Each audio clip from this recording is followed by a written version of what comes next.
দেখে জলাতঙ্ক কোনো ব্যাধি না, জলাতঙ্ক মানে মৃত্যু।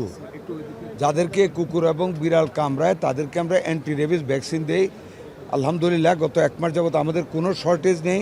ইচ অ্যান্ড এভরি মর্নিং যারা ওই বাইটসে, ডগ অ্যান্ড ক্যাট বাইটসে যারা আসতেছে প্রত্যেককে আমরা টিকা দিচ্ছি। যে ইনফরমেশনটা এটা আপনি দিলেন জলাতঙ্কের ব্যাপারে, এটা সঠিক না আসলে। আচ্ছা, আর মিজেলসের না সংক্রমিত হাসপাতালে তো টিকা দেওয়া হয়, আমরা দিয়ে যাচ্ছি, দেয়ার ইজ নো শর্টেজ।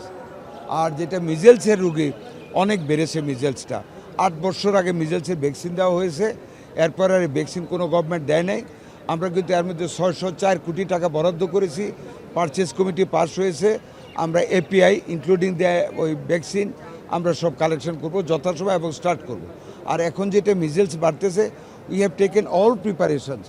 ইনশাল্লাহ আমাদের ঢাকাতে ডিএনসিসি ওয়ার্ডগুলি সব রেডি করা হয়েছে, আইসিইউ রেডি করা হয়েছে, সংক্রামক বিদ্যুৎ আইসিইউ রেডি করা হয়েছে উইথ ভেন্টিলেটর, শিশু হাসপাতালে করা হয়েছে, ঢাকা মেডিকেলে করা হয়েছে, মানিকগঞ্জ 8 ইউনিটে করা হয়েছে, ডিএনসিসিতে করা হয়েছে, নর্থ বেঙ্গলে করা হয়েছে। এবং আপনারা নিশ্চয়ই আমার বক্তব্যে শুনেছেন, আমরা 5টা ভেন্টিলেটর, নিউনেটাল ভেন্টিলেটার আমাদের মুক্তাদির সাহেব উনি পার্সোনালি আমাদেরকে দান করেছেন।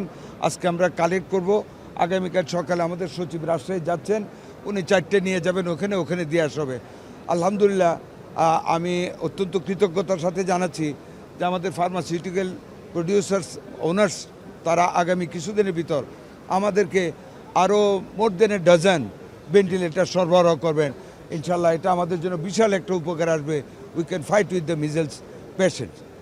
আমরা সকল প্রস্তুতি নিচ্ছি। ধন্যবাদ আপনাকে। যারা বাদ গেছে এখনো পর্যন্ত টিকা দেওয়ার জন্য, এরকম তো আরো অনেকেই থাকতে পারে। ওই যে আপনাকে বললাম এক্ষুনি ক্যাম্পেইন করবেন কিনা? আমরা আগে টিকাটা এনে আমরা তো মিজেলসের টিকার দেওয়ার ব্যবস্থা করার জন্যই আমরা টাকা বরাদ্দ করা হয়েছে। 8 বছর আগে ছিল, একবার নিয়েছিল, আমরা এখন আবার নিতে যাচ্ছি। ইনশাল্লাহ দোয়া করবেন। Thank you.